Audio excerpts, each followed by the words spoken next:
back, folks, to the WP-Tonic show. It's episode 297. Yes, they're going quickly, folks. And I've got the immense pleasure of a really special guest, somebody that intellectually I think highly of. And I'm sure this is going to be an interesting discussion. And that's Chris Brogan. Would you like to quickly introduce yourself to the listeners and viewers, Chris? Well, sure. And thank you so much for having me. It's such a pleasure.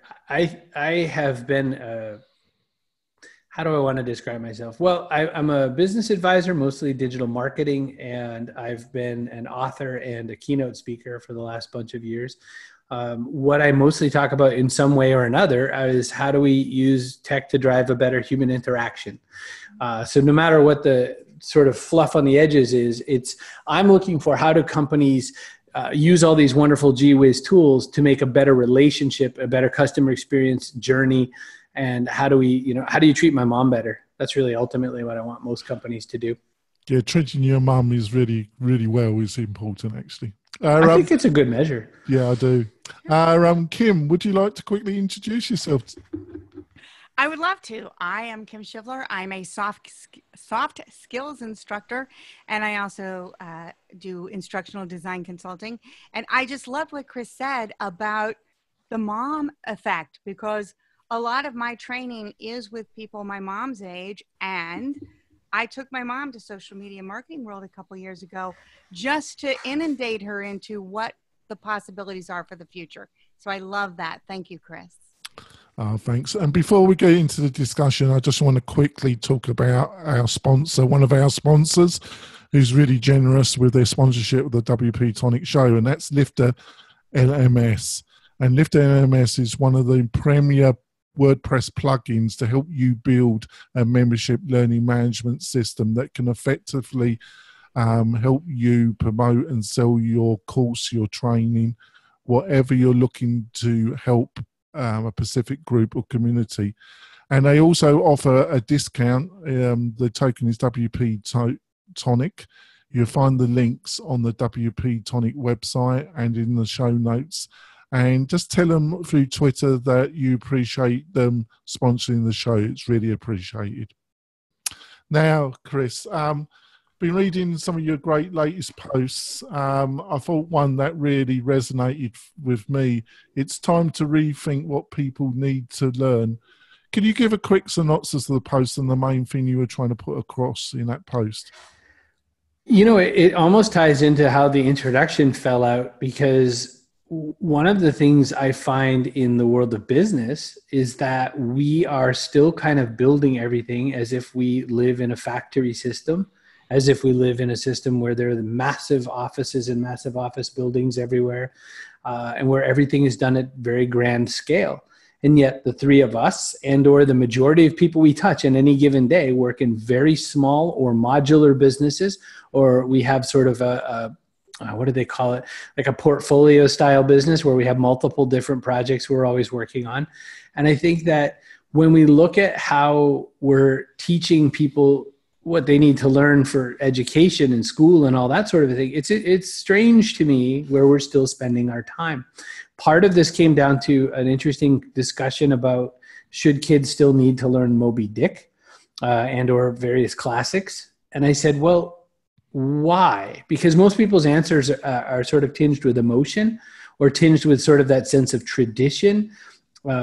Whereas the lesson inside of a 600 plus page book could easily be explained in a 4-minute video or a 20-minute Netflix show or something. You know, the payload of what needs to be learned sometimes gets married to the transmission method. So for instance, many schools, especially in the United States, only now are having this argument that they should or should not continue teaching cursive handwriting. And people of a certain age are all saying, oh, this is terrible. What a shame. Why would they not? Because the answer is because we all have these candy bar rectangles of glass that convey our words to other people. And we may not need quite often the concept or the ability to write cursive. Cursive served a purpose when hand printing was too slow. That's all it did. There's no other technological value to knowing it. So these kind of seeds, Jonathan, are what I'm looking at, but I think nothing should be sacred. I think we should be looking at it all to say what really has to happen to move business, life, society, systems forward. And why are we teaching the things we're teaching? Yeah, your article really resonated with me. I don't want this show to be about me. It's about you, your ideas. But I think I've got to tell you this. The article really resonated with me because I suffer from moderate to severe dyslexia. Ah, yes. And, the good thing about dyslexia is that I have very unique way of looking at things, which has great value. But as a child, I was punished quite severely for my lack of writing skill, right, and mentally, and also belittled for my lack of spelling ability. Right. I think anybody that has a reasonable conversation with me would say that I'm interested in ideas, in knowledge, in the pursuit of reason. So it kind of really resonated with, because I think a lot of people get kind of stuck up with things in tradition, and there's nothing wrong with tradition, but it's about what helps society move forward, progress, whatever you call that, really. Would you agree with that, Chris? Sir Richard Branson also shares your dyslexia challenge. And Sir Richard runs over 400 companies and plans to himself be in space in months, not years. So I would say that it's probably likely to believe that some of the things we thought were a vast disability maybe aren't. And maybe what really has to happen is we need to learn about various new interfaces. My son is a very highly functioning autistic child, highly functioning. So he is very smart, very able to communicate and whatnot. But he, as most kids with autism do, he has sensory issues. He has certain social issues that are a hurdle. He would very willingly leave the house without pants, is kind of my joke. But we also built a facial recognition computer together yesterday. So, there's that. And I think that what should anyone take from this conversation, Jonathan and Kim? I think that what everyone should take is that it used to be, we must do this. We must plug in the same way. Everyone must connect this way because that's how the factory built it. Well, the factory is us now. And so we can connect in whatever way that we can still find our way to the interaction we want to have. And that doesn't mean that we can all do our own thing because that's cacophony, but maybe we can find harmony with atypical methods instead of the tried and true. Before I let Kim ask a question, I just got one other. It's a rather large question. I apologise. It's linked to this article. Basically, we're in the 21st century. Obviously, education has become, how to put this simply, really quite crucial, a really social barrier for a lot of people to be able to express their abilities, especially in America and other countries. Universities seem in some ways to become more and more important as a way of allowing you to move forward. But there's forces that seem to be moving them as semi-irrelevant. Getting our insight, what's going on, Chris? So as someone who never completed his formal education at university, I've done okay for myself. I would say that there are benefits to acquiring a traditional degree, but I would also say that there's a lot of times where what turned me off finally from finishing and completing my education was I was in a course where the stuff they were teaching was 6 or 7 years old. And I was thinking, how in the universe is this going to help me go forward? It was especially technology material. And I thought, this is crazy. And when I brought it up, they said, well, why don't you design your own courses and we'll make sure with you that this is the appropriate way to learn it. And I thought, so I'm going to pay you the same amount of money to teach myself. And that was the end. That was, hey, thanks. I get that this is a business, but I'll catch you later. So Jonathan, I would sort of argue against that, but only because I think that we are in a world now where opportunity and sort of where like a technocracy where our ideas, if we can execute them and acquire income and means from them, I don't think it matters as much. I mean, if you look behind me and what you see is the framing of a factory building. My home is a destroyed factory building, and it's destroyed insofar as industry got smaller and smaller and smaller and outsourced to other parts of the world where that's all they can still do in some cases. But in this space, I create intellectual property. And in this space, I can re-engineer marketing materials, content, entertainment, whatever. And so I think you've asked such a big question. I apologize. It's ridiculous, really. But. It's okay. I'm not anti-college or anti-university. I am very anti-thinking that is the one true ring to rule them all. I think that anyone can play at the picnic if they brought a dish that anyone else wants to eat. Yeah, I think that's the what's going on online around education and private course makers is interesting. Kim, have you got a question? Of course I do. I'm so excited. I completely love where we're talking about what needs to be taught. And there's this part of me, because I hated math and I became a technologist because I could take programming instead of calculus, who loves to say that. Do we, however, is there a value? And I'm not a big believer, even though I come with a master's degree and had a family that believed that. I've changed my thinking a lot. Is there still a value, though, in teaching things like Moby Dick, et cetera, for the thinking skills, for the analytical skills? We're going to approach this because it's not that I come out of college with knowing everything I need to know, but I come out of high school or whatever with a analytical skill that I can take on to my next level. Is there value there? Spoken like a great instructional designer. That was the number one pushback to my blog post. That was the number one pushback was, you're getting it all wrong, Chris. It has nothing to do with the white whale. It has to do with how do we extract value from that story. I pushed back and I said, okay, except that find a group full of 20 somethings who want to talk about, ancient whaling practices. And so maybe let's go extract that value from the Adventure Time cartoon series or the Last Airbender anime, or, something vaguely within the milieu of people of a certain age. So I still argue against the target material, but I agree.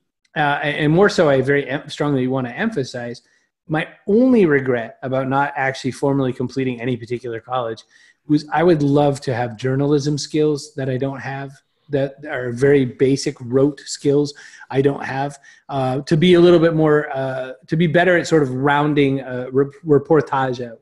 I write from my opinion. I don't write a well-rounded piece. I would love sociology training because everything in the world changes, but human nature tends to be relatively the same. We just express it differently. So there are a bunch of, and think about programming. I would love to better understand what algorithms mean and are. Reading the book Principles by Ray Dalio, he was doing algorithms with paper and pen. And so when computers came affordable, he was like, oh, and then he started making billions. He said, I wasn't really great at math, but I was really good at algorithms. And I thought, oh, I want to get good with algorithms. So I think, yes, I think there's some incredible skills that we can and should want to acquire. I think it's when we separate the source, the ingredients list, let's say, or the frame from the end product. I'm a big fan of analogies. And a lot of times if I start down the road of analogy and someone doesn't get it, I throw the whole analogy in the trash and start again. That, I think, is what needed also to be taught, is how to abstract one layer. That's all. Right, that's great. I think we go for our break, folks, and when we come back, we're going to continue this great discussion with Chris Brogan. We'll be back in a few moments, folks. We're coming back, folks. We've had a great discussion with Chris Brogan. On to another post that you've done recently. Customers don't want content. They want a better path. I thought that was an excellent post. Could you give us a quick synopsis what you were trying to get across in that one? I never try to be the naysayer in these kinds of moments, but for every time people get really gee whiz about a technology or a methodology, I think I'm always seeing it and going, oh no, this is why we can't have nice things. You marketers, you're ruining it. And, content marketers are now these people who come up with these incredible, like, which Game of Thrones character are you attempts at marketing, or, 7 ways that you're like a bagel and all this stuff. And all I'm thinking is, if I'm sitting here trying to buy a new bed, my daughter's bed is atrocious. I went into her room to pull a plug out of the wall for her, put my knee on her bed, and almost went to the floor. And I said, how come you didn't tell me? So I need to evaluate a bed. Am I going to go look to see which one of the bed companies has an incredible story about how funny Mariah Carey is?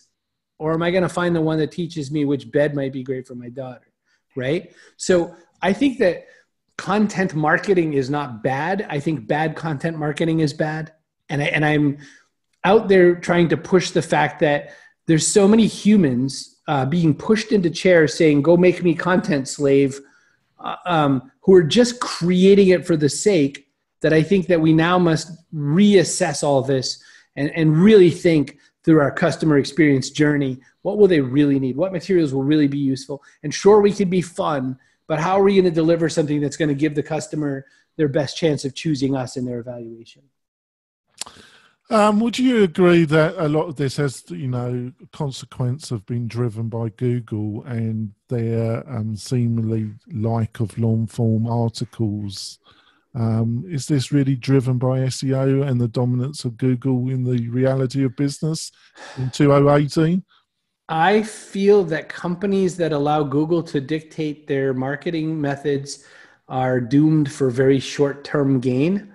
I feel that the companies who we most talk about at events and we most wish to emulate are not working at the behest of Google, and that they're winning in spite of Google's rules. I think that what happens is that we folk tend to see other people tell us this is what Google wants, and they're the search engine, and so we kind of fall into step. But I mean, my gosh, anyone in this group who's watching this, feel free to run your SEO against my site and realize what a stupid idiot I am. And I still make money, and I still can pay for some lunches sometimes. And I'm not eating sawdust most days. And I can tell you, I don't do anything at the behest of Google as much as I can help it, except mobile first, mobile everything. Beyond that, as far as content goes, I think that as much as we keep trying to say that long form is important, I feel like humans aren't reading what they don't want to read. And so making much longer content of what they don't want to read is only pleasing a robot somewhere. I'm respectful of your time, Chris, and we said about 20 minutes. Are you okay to continue for, let's say, another 10, or do you want Sure, let's make it work. Right, that's great. Kim, have you got a question or comment? I have lots. At first, I want to thank you for your feedback on mine, and I'm with you. While I do believe that we should teach certain things to make people think, I think cartoons are just as well as anything else. I'm not saying we have to teach Moby Dick. In fact, in my days, back when I used to do stuff like that, I was known for doing things like putting Romeo and Juliet on the Oprah Winfrey Show. Oh, nice. I had to teach it, and it made it relevant. So I loved your thoughts there. When you, gosh, the new one, bad content isn't, bad reading isn't good for people. And I love that. Can you see a way that we can position this to people to actually, other than what you just said, see them break out of writing 1,500 word articles because someone told you Google wanted it is actually going to help your business? Because you always help. I always appreciate what you help businesses with. What would you tell a business who comes to me and says, my SEO guy said I have to write this 1,500 word article because that's what I need? How would you position it to them on really making it get to the next level, not about bad content marketing? I would really press my SEO guy to show me my revenue as it applies to that or not. I would say that, you know, the number one statistic I look at in my business is my wallet and also subscribers to my newsletter. And if those are working in an upwards trend, then I don't really care. You know, someone said to me, do you know your Alexa rating is terrible? And I said, I didn't know that site still existed. So sure. Okay. I said, it's really weird, but you know, I checked with my bank and they don't care what that rating is either. You know, so I have that sort of response to that.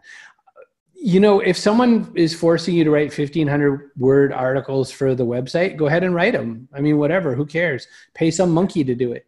But that's not marketing. That's satisfying a search engine. And that's, to me, that's like, you know, sure, maybe you need to mow the lawn, but that's not really trying to get someone over to the house and have a nice meal. So I think that what comes after, maybe it's yes and, like improv. Maybe it's, yeah, sure, write your 1,500 word article, but don't think that that makes a customer. You've got to walk through the customer journey. So to me, there's a really simple 5-point way that I look at a customer's journey. It's awareness, evaluation, purchase, onboarding, and then retention or referral, right? That's the very 5 simple steps. So an event happens, and then you have to have, you know, you think of your awareness. Oh crap, my tire popped. Who replaces tires? Sullivan Tire. Okay. And then you go, you know, you start evaluating. So well, Sullivan's like 5 miles away. There's a local guy, but I don't know the local guy. At least I know this is a bigger company. We evaluate, right? Third, purchase. How easy or hard is it to purchase? You know, you get to Sullivan Tire and they say, well, you got to fill out this form and that form, and we really need to run for this. And oh, by the way, it's going to take us a while to get your tire because it's not a very common tire. It's going to take us like 5 days. And you're like, this is just a tire. You know, I'm not trying to invent a spaceship here. That's purchase. And then onboarding, how do you make me feel after I've put the money in? You know, here's the money. Now what happens? So great learning management systems are great at, you know, signing up the person and saying, here's module 1. What happens if I don't do anything with module 1? How nice is your email at pestering me to say, I know you logged in. I don't see you actually did anything. What can I do to make that better for you? Here's a little video. This is where most people start. Here's what happens when you buy a course and you don't do anything with it. I'm just like you, right? That's that. So to me, and then last is retention and referral. How do I keep you with my system or product or whatever? Or how do I earn a referral for the quality of the work I just did? I have been raving about this company that just got my passport to me super, super fast because I made a mistake and let it expire. The company's called rushmypassport.com. I'm not making a dime from them. Their website is ugly. Their marketing is ugly. The best thing they have is an insane customer experience journey. They tell me every single step of the way, hey, Chris, here's where you are in the process. Here's where you are now in the process. We haven't heard this part yet. We're waiting. Oh, nope, here it is. Now we're ready. I was so aware the whole time. They communicated the whole time. I felt no discomfort. I forgot to send them a check that they were going to give to the federal government on my behest. I call them in a panic. They're like, happens 3 times already today, sir. Don't even worry. Can you give us a credit card over the phone? We'll just go get the money down the street. All handled. No problem, right? That's marketing. Not your 1,500 words on a website. Their website is the ugliest website I've ever seen, full of stock photos of random white people I don't know. It's not interesting at all. It's the dumbest thing I've ever looked at. But their service, I'm raving about it to WP-Tonic, right? So that is marketing. So my answer to your question, that was the longest answer ever. Write the 1,500 words if the boss tells you to write it, but then go do marketing because that's not marketing. Thanks for that, Chris. You put it really well. On to another story. Another post. Customers don't want content. Oh, we done that one. Oh, we did that one. We did that one. Yeah. There's another one. Oh, yeah. Quit your bullshit. Yeah, they're kind of linked. I can tell when I was reading this morning, reintroducing me from my original read. What's this about then, Chris? Jonathan, some days I should not be allowed to own a computer. There are days where someone should have, like, sort of like our current US president, someone should come along and say, don't let this man touch this computer right now. I get mad. That's his marketing plan though, isn't it? Yeah. It feels that way sometimes. I think there is just, in this concept of a customer experience journey, I think there's just so many times where people, phone it in. They don't quite do what they're supposed to do. They don't deliver on the promise. They don't just, use the same old boring stuff. I'm just stunned by how many people's version of marketing is copy paste marketing. And I think that, I have a post set up, hidden page, on chrisbrogan.com called chrisbrogan.com/roundups. So every single human that sends me a request to add my thoughts to their great roundup post gets that post. chrisbrogan.com/roundups. Read it for yourself. It basically says, I think they're shit. Like, don't write these posts. They're terrible. And you're a lame, boring person for even trying. I say it marginally nicer than that, but not much nicer. And Jonathan, the reason is, again, the first time I ever heard this expression, my buddy Chris said it to me, but when he said, this is why we can't have nice things, I think there is no more appropriate. I think all marketers should be branded with that, not tattooed. I think a burning physical pain brand in the lower back, like a tramp stamp. I think we should have that as a reminder for how bad human marketers can be to other humans. And so I just don't want people to write junk. I don't want them to write sameness, because the other problem with other people's bullshit is it makes them more susceptible to ignoring my attempt to reach someone and try to be much more human with them. They're so jaded by the time they get to me that they're like, oh, sure, you care about me, you jerk, right? So I just can't abide that, Jonathan. So I'm just, at this point, I'm just trying to murder other marketers so the water's a little bit more open for some of us who want to try harder.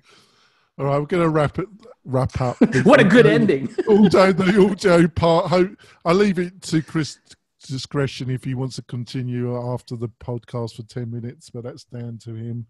But we're going to stop the audio part of the podcast part of the show. If you really want to support the show, folks, and so we can get really interesting guests like Chris on the show, give us a review on iTunes. It really does help the show. And speak out to our couple sponsors. That really helps through Twitter, whatever means you find to touch base with them. Chris, how can people find more about you, your thoughts, your ideas, and what you're up to? If I haven't scared everyone away, Jonathan, I guess just swing by chrisbrogan.com. My biggest request is grab my newsletter, because that's the easiest way to find out quickly if you feel like we have something in common and if I could be helpful. That's great. And Kim, how can people find out about what you're up to? You can find me at kimshivler.com, and I read Chris's newsletter every week, so I recommend everybody get it. It's fun. Let me say that. It's fun. It really is. We'll see you next week, folks, when we're going to have somebody doing something interesting with WordPress or online in general. We'll see you next week, folks. Are you okay to continue for a little while? I've got one more question. Yeah, let's go. That sounds fine. Right, it's a really big question, but I really feel that I've got to ask you this. We're at the beginning of the 21st century. I've managed to get here to 2018. There really seems to be very strong echoes to the beginning of the 20th century through how technology was viewed: radio, cars, airplanes, and a suite of technologies we got at the beginning of the 21st. Obviously, history does not repeat itself, but there are echoes, themes that do. Are we facing a similar situation about how we deal with the power of technology, but also its consequences? I love the question. You're such a thoughtful person. I can tell you that my immediate response to this is that never before. So every time I think I find something kind of unique and interesting to share, every time I feel like I'm at the edge of a wave, blogging way back when it was called journaling. I started blogging in 98. I was a podcaster in 05. Every time I think I'm on the wave of something, I'll go, this is great. And everyone will say, you're an idiot. And then they'll catch up and they'll go, oh no, I kind of get it. Okay. I see what you're getting. Okay. 2006, I was user 10,212 on Twitter. And now there's not one newscast or sportscast in the world that we don't see a tweet somewhere on the screen. For the first time, I'm running up against an absolute unwillingness to accept some new technology that I think will change everything. And it's purely the gap in understanding what it's going to do. So artificial intelligence, number one. Blockchain, number two. Chatbots, people are willing to get because you can make a chatbot into an answering machine. So they're very immediately rushing to make stupid chatbots that will make people hate them. Number four, the Internet of Things, connected devices. And tied in there a little bit with chatbots is smart speakers. To me, this is the new collection of technologies that will change business and marketing and the world more than ever before. Blockchain, for instance, food safety. They're already using this in China. Sounds so funny. Facial recognition for chickens. So not only do you know that the chicken walked by happens to be this kind of chicken, but you know it's Bill. And so you know later that Bill the chicken who got you sick came from this exact farm, this exact farmer, lived in this part of this farm, etc., so that you know how better to handle a problem. Kobe beef might not always be Kobe beef. Tuna might not always be tuna. So blockchain can validate and verify and deliver sort of digitized trust in a way that no other technology has ever done before. Artificial intelligence, every time I get in a vehicle bigger than my car, like an airplane or a train or something like this, and forget to call my bank, a human being to human being call during specific hours, they will shut my card off because, well, Chris never has traveled ever in the history of his life. So he couldn't possibly, if he's used his debit card in London, because he's never been to London 8 times. So let's shut him off, right? That's the system right now. Artificial intelligence will say, oh, Chris has been to London before. He's probably in London now. We'll text him. If he knows the passcode, we'll let him go without any problem. Artificial intelligence does this. It predicts usage. It does all these great things. It's not robots trying to take over the world. It's systems looking at data and making it make more sense and anticipating for us. These technologies, Jonathan, are all, and Kim, are all in a, every time I want to talk about these to business people, not thinkers, but, just businessy business people, no one wants to talk about them at all. Or they want to just kind of generally go, oh yeah, that's coming. In that sort of way that sounds like, I'd like some trees over here. Someday I'm going to plant some seeds for those trees, And so I just feel that, yes, we're very much like the turn of the 20th century, but in a strange way, humans have sort of disassociated and disconnected in a way that they couldn't at the turn of the 20th century because it was so much more in our face. Your job is gone. We were able to automate it. See you later. Sorry, tailor. No one needs tailors anymore. We have sewing machines. Catch you later. That sort of a thing. It's different this time so far, And so I think that was a very long preamble to say, yes, sure. I'll ask you I'm interested in that. I'm always interested in all of it, but the last bit, can I just ask you why you think it's different? Because if you're a car worker in Detroit or you're working in a steel mill in the northern England, yeah, the same thing that you said happened at the beginning of the 20th century has happened now. So why do you feel it's slightly different? Nobody in Doncaster thought they'd be out of work. Of course, we'll have steel forever. Same with Detroit, that sort of thing. I think one reason is that we have this strange belief that we're the dominant species and that nothing could possibly beat us in our ability to help solve the universe's challenges. We spent a good deal of the history of humankind, saying that we were the only intelligent life. And now we find out that things like crows have the intelligence equivalency of a 7-year-old child. Our dogs are way smarter than we think. I think of the things I've done naked in front of my dogs back in the day, and I'm sure they must hate me. Just I don't know how you can live with yourself, Chris. A bad night with beans or something like that, and my dog is like suffering all that gas that you would never do in front of a human being. And I just think that dog, I'm sure he went to his grave thinking I was a terrible human being. So I feel that we are just in some way, we're incapable in some ways of accepting and understanding that this new stuff is happening. But more so, we are so overwhelmed with what's already come in the last 30 or so years that it's just getting harder for us to be like, okay, I'm ready for the new thing. Strangely, only two groups seem utterly ready for the new thing. Seniors and very young children who don't know any better not to know that they shouldn't be and shouldn't be jaded. The rest of us, 40s, 50s, we're all doomed. We're all going to die. Oh, well, that's true. Kim, have you got a question? She's still traumatized by the dog. I am loving it. No, well, and mine are cats, and I know they're much smarter than we think they are because they plot my death frequently at night. They really, I love them, but if you piss them off, excuse my language, Jonathan, they plot you. No, for me, that was the perfect roundup. This was wonderful, Chris. Thank you. Yeah, I'll just go one more question. So, I don't want it to be too dark, but IBM, what really kind of, something about IBM that a lot of people are not aware of is that IBM, one of its first major clients that really enabled IBM to move forward was Nazi Germany.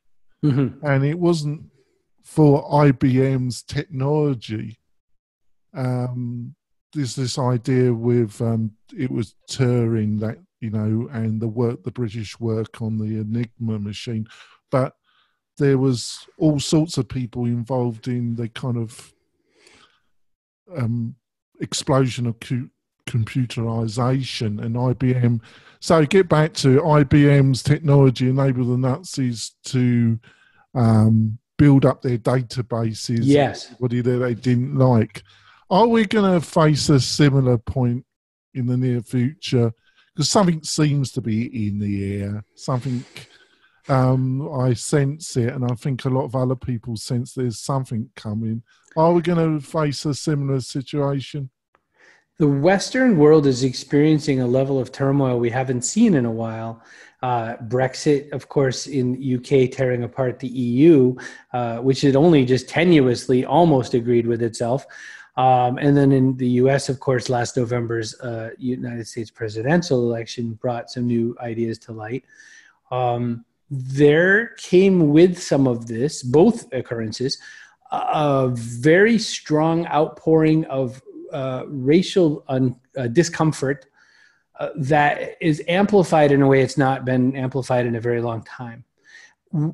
When these things happen, the biggest mistake we could make is to think that the people who are expressing their racism are wrong and bad and terrible because it's such, I'm like walking on all my eggshells, but there's a reason people feel some of the things they feel.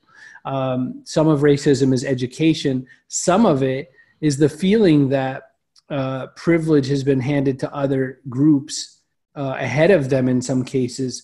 And so there's a blowback feeling. South Africa is going through this again. Since apartheid, this is the first time South Africa is going back into this weird, twisty, white people feeling kind of mistreated feeling. And I'm not assigning any value to any of this. I'm saying this is the fertile soil that technology is in. So China has facial recognition for social reasons now and political reasons now. So China is using, and you can look at this, it's very close to a Black Mirror episode scenario. United States law enforcement is starting to use facial recognition technology in their chest cams. Orwell couldn't have predicted how much we were going to be Big Brother on Facebook and the like. Every Facebook outrage of our data being shared starts with, we put the data there. So I think the marriage of these things, technology that can do things we never ever presumed humans could benefit from, the scale of which makes the Nazi Germany thing look like a watch that can do a calculator. It's vast, the distance between their database versus what we can do with, say, genetic data. Is it California that has that little case going on right now, that there's a massive genetics database that a lot more people have access to than we thought could or should? So Gattaca in real life, I guess. You know, the real truth, Jonathan, is that all the fearful future science fiction of the last many decades, we should really look at again and think about not so much evil robots. That's the least likely truth. It's all the evil humans with better access to data. So Gattaca, there was a movie called Looker with Albert Finney, late 80s, where they digitized Hollywood models and then killed the Hollywood models because they could have the virtual version. Well, we just saw a bunch of news come through that there's a whole bunch of AI helping make porn from people who have never made porn before. So it's there for real now. It's not a 1980s science fiction what if, it is real. And so in a world where we can emulate humanity such that you and I can't tell, and that's where the proof is, you know, our eyes believe a lot more than we want them to. I think there's just a vast landscape of opportunity to be pushed face to face with very uncomfortable moments. And I think that we'll probably have to legislate out of these problems. We'll probably have to make laws to fix it, because the technology, no one's self-regulating it. It's just not going to happen. Yeah, thanks for that. I think just to recount, it was my last question. You've been very generous with your time. It's much appreciated. But I think what you're saying is that, because there's people that blame technology, but what you're saying is something, you know, the technology is an enabler. Yes. But what it is, it's something about the human condition. But unlike what happened at the beginning of the 20th century, we know now where some paths lead to. So we can't make out that we're naive. Well, we can. And that's one of the disturbing things about some of the companies. They must know what some of their technologies could and will lead to, but they make out they're naive. That's why I'm a bit critical of them. But we haven't got this. We know where some things will lead to, so we need to act much more strongly, really, don't we? There's so much precedent for when we have this then happens. And sadly, I think history does repeat itself too many times, because we have this strange thing of, like, you know, if I punch you, you might punch me back. I punched you. Did you punch me back? Yes. I'm going to try again and see if I get a different result. I just think that's how we humans do it. We touch the burner, right? Like on the stove. Don't touch the burner. You'll burn your hand. Mom says that you have to touch the burner. And so I think we know better. I think it's not going to matter. I think we're still going to say, I couldn't have imagined. I didn't know. I never thought this. You know, I just feel like all of the I statements we'll get after every tragedy will all sound the same. Oh, thanks for that optimistic ending, but that was caused by me totally. Chris Brogan, thank you so much for joining us. It's been one of the most enjoyable discussions I've had in a while, and I really appreciate the time you spent with me and Kim. And hopefully next week we'll have another great guest, and we'll be covering technology, WordPress, and whatever else interests me. We'll see you next week. Thanks. Bye. Thank you.